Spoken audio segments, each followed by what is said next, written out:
And just like that, I hit record and the whole intro I had planned just...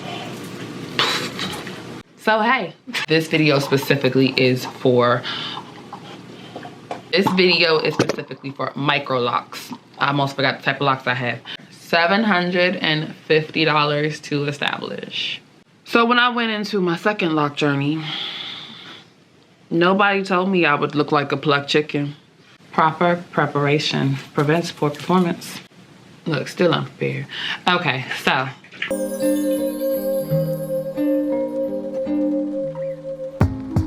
If you're watching this, first and foremost, thank you. I know you probably clicked on it because you want to know about Microloc, so I'm gonna get straight to the point. My name is Cheap. Welcome. I have 225 locks in. I got you. So I'm gonna put a timestamp so you can get straight to the nitty gritty because I know everybody don't like sitting through intros. I get it. Yeah, here we are. I polled my Instagram followers. You actually can follow me on Instagram as well. I be doing a little shine. And if y'all are here from my Instagram, hey y'all, thank y'all for y'all questions. This video is specifically about all the Microloc questions. I went and took all the questions and I put them in order to essentially tell the story of my locks from start to finish because I felt the best way to do it is actually to go back because this is actually my second set of locks. But put my glasses on so I can see. Y'all like these? I have a coupon code. These are from Zenny. I'll make sure I put my coupon code down below. Like I said, my primary goal is to answer your questions by giving the whole process of my current lock journey, starting with what made you get locks, who inspired you to get locks, what's your why for locks. The reason that I now have these locks was because I wanted smaller locks. My first set of locks, I had cut them back in 2012. I know when y'all going through a breakup and when you cut your partner off, everything else tends to go too. The partner had to go, the hair had to go, the weight had to go, everything had to go. My first set of locks was inspired by my great aunt who had traditional locks, you know, palm roll, all that good stuff, thicker locks. But when my grandmother got her locks, I really wanted smaller locks. I was dead set on getting sister locks. I do not have sister locks and we'll get into that. But in terms of who inspired me, like I said, great aunt, grandmother had locks. Actually, almost all the women in my family have locks. I'm locked. My cousins are locked. My mom is locked. My sister's now locked. We locked down over here, baby. Now, my why for getting both my first set of locks and the current set of locks that I have now was my anxiety. I deal with some pretty bad anxiety. It's nowhere near what it used to be, but my hair was a big trigger. Panic attacks, heavy breathing, chest tightening, things like that. And when I locked the first time, I felt a sense of control that I couldn't believe that I had. When I cut those locks, I always knew I was going to get back to locks. It took me a long time. I'm mad at myself because my anxiety got out of control again, and then I locked again and it kind of simmered. So yes, that was my why. And to tie in my why to where did I go and how did I find someone, my hair was shedding. When I started this set of locks, I was at about 12, 14 inches of hair. My hair was layered, so, and even my locks, you can see now, my locks are actually layered also. But I wasn't caring for it. I colored my hair all the time, but I wasn't caring for my loose hair, and as a result of the coloring and not properly maintaining, it was shedding really bad. And so when I was researching sister locks, I saw that most people have to cut their hair when they're shedding. I called about 7 locticians. Like the 4th try was the one that told me, it's actually a loctician I went to, that told me that I didn't have to cut any hair off, like just come in, let her see it. I love you, Keisha. You'll know the right loctician for you as long as you do your research. My keyword in my research was sister locks. And again, I have Microlocs, so we'll get there in a second. Sister locticians is what I was looking for. only one shared with me about Microlocs. I had no idea what Microlocs were until my loctician told me they were an option. And if you want to know why she presented that option, let's talk price. $750. My locks are $750 to establish. And honestly, I would pay it again. One of the questions I got was, would you DIY? Kudos to every woman that has ever DIY'd their Microlocs. I wouldn't have been able to. Can I maintain my locks? Yes, and we'll get into that. But as long as I don't have to, absolutely not. The thought of messing up would have weighed more on me. The Sister Locks price that I was quoted on average was between $1,200 and $1,800. No. I was expecting like $1,000, but the reason that these things cost what they do is because it takes a day to sometimes 2 days worth of work. They're charging you as if they had a full day of clients. So kudos to all the locticians. Like, y'all are the real ones out here doing hair. I was quoted that astronomical price for hair because of the length of my hair, of course, the size. I got a big head, like all those things. But the loctician that I went with saw my face and was like, what about Microlocs? What are Microlocs? She talked to me for about an hour and also did test their Microlocs on me, and I booked her that day. Her willingness to educate me and give me an alternative because she knew I really wanted it was enough for me. And the other thing is, when you are shopping locticians, if you're trying to get locked right away, it's not gonna happen. Don't go in with the expectation that if you walk into that appointment, you're leaving with locks that day. A booked and busy loctician is a good loctician. Don't be deterred if somebody says, oh, I can take you next month, because that is a normal thing for locticians. Do your research, be okay talking to people, and ask as many questions, because a good loctician is going to answer, because one, they want your coin, and two, good locticians really love hair. They can talk hair all day, and they are so knowledgeable about different types of hair textures and things like that. Speaking of which, I got a lot of questions about the method used and the transition process from loose to lock. The first set of locks was palm roll.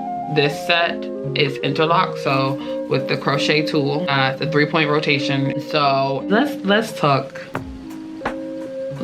about the process. You know what they don't tell you? Nobody told me I would look like a plucked chicken, but I did.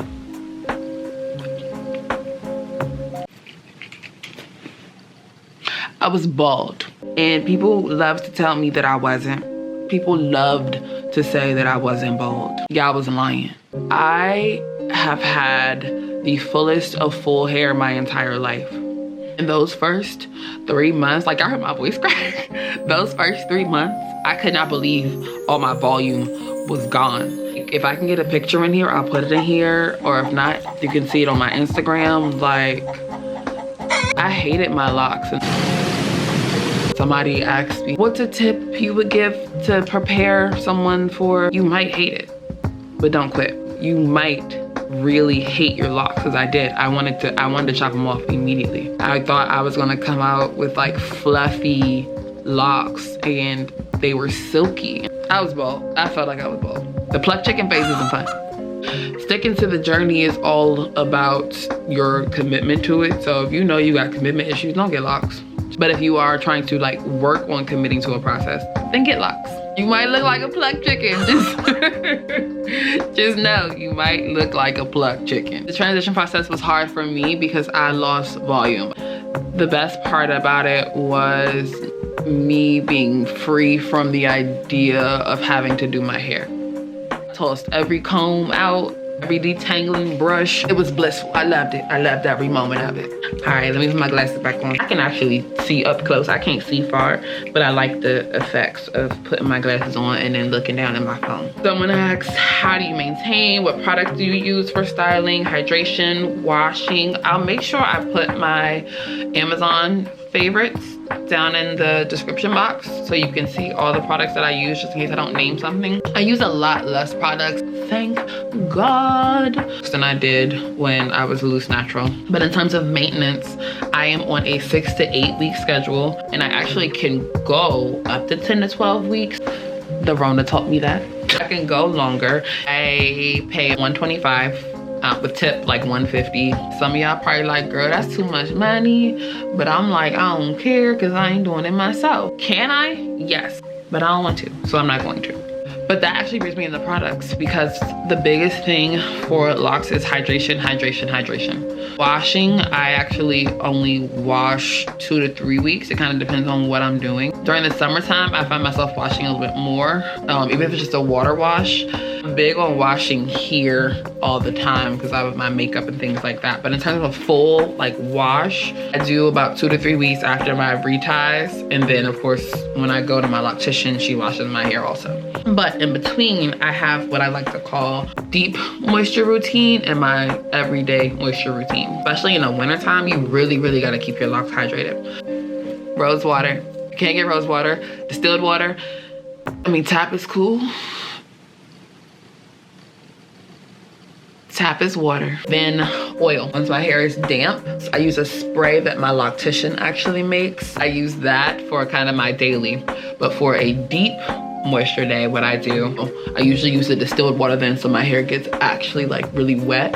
And then I take almond oil and I really like squeeze it in. Because my hair has color, I have to do the deep moisture at least once, if not twice a week. In terms of when I do wash, condition, all those things, Design Essentials products, especially their curling mousse, that's for me one of the best ones, but it can get be a little sticky. Cream of Nature's curling mousse is good.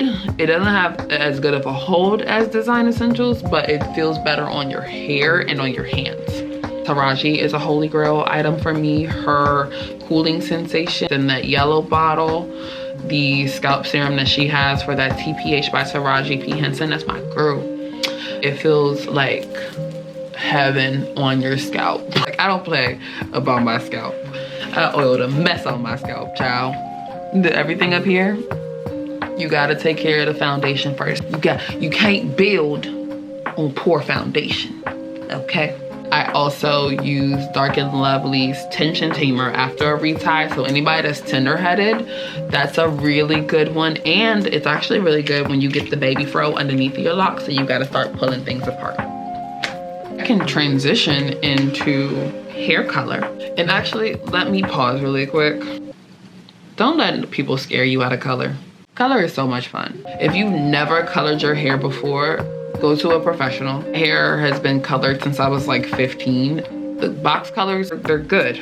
But I know people have issues with getting their hair the right color. I add a little bit of Clairol's Cream Developer. And again, I'm not a professional. I don't recommend it if you've never done it before. It works on my hair, but I can't guarantee it. You need to do things like take a lock in the back of your head that you can see in the mirror, but if it mess up, can't nobody else see it. So strand tests are really important. For brighter colors, I do use Adore. And before y'all sit here and be like, Adore bleeds, Adore runs. Yes, it does, but you can cut it down. I have minimal to no bleeding because of Color Sealer. Ion Color Sealer, I've been using that forever. Loose hair, locked hair, you have to seal in that color. And when they be like, rinse your hair with cold water, you have to rinse it with cold water. I know nobody wants cold water on their hair, but it's going to keep your color. Now, I'll be honest, there's nothing you can do about red. Red is gonna bleed, red is gonna fade. With Ion Color Sealer, it's minimal for me. It still happens. I'm not gonna say that it is foolproof, but with my oranges and my blondes, it's almost non-existent. I had white pillowcases and I never saw color on them, but definitely if you know you want color, color your hair first so the color is already in before your locks have to go through that stupid pluck chicken process. I was still bad about that pluck chicken process. And if I would have known I needed to touch my color up before I started, I would have. While your locks are settling, you don't want to manipulate them with chemicals. You don't want to shock the hair while it's trying to settle into this new form. I think I waited like 9 months before I colored my locks orange. Someone asked, how did you keep your hair from breaking off? Can your hair break off if you color? Yes, but it is if you don't properly hydrate. That's hydrating externally and internally. You have to triple the amount of water that you drink when you have locks. Do it some more when you color your hair. And that's loose hair too. Hydration is the key. Drink your water, mind your business, grow your hair. Amen. Someone asks for my top tip for someone that is looking to start Microlocs. Research, research, research, research. There is so much information about Microlocs now that wasn't before. There's so many content creators doing things with Microlocs, styling Microlocs, showing different ways to maintain, establish Microlocs. And at the same time, there is a lot of discourse within the loc community about which locks are correct, which locks are this, which locks are that. Don't be afraid to ask questions about locks. Don't be afraid that if you decide one over the other, that your locks are less than. All locks are beautiful, whether you start them as palm roll, coils, 2-strand twists, braid locks, interlock. Whether you decide you want to add human hair so you ain't gotta be a plucked chicken, it's your journey. Research for your journey. That is the best tip that I can give. You are the one that's gonna have to live with these things growing out your hair, and you're the one that's gonna have to go through the plucked chicken phase. The reality of a loc journey is that it can only be defined by the person going through it. Don't allow someone else's journey to deter you if yours doesn't look the same. Look at it to inspire you, because I promise you, they too were a plucked chicken at one point. If you made it to the end of this video, thank you. I know I was rambling, I know I was chatting, but I like to chat with y'all. I like to chat with y'all on Instagram, so now I'm chatting with y'all on here. Definitely like, comment, share it with your friends, share it with your family. Thank you so much, I really appreciate it. Thank you so much, and in all things that you do, be happy.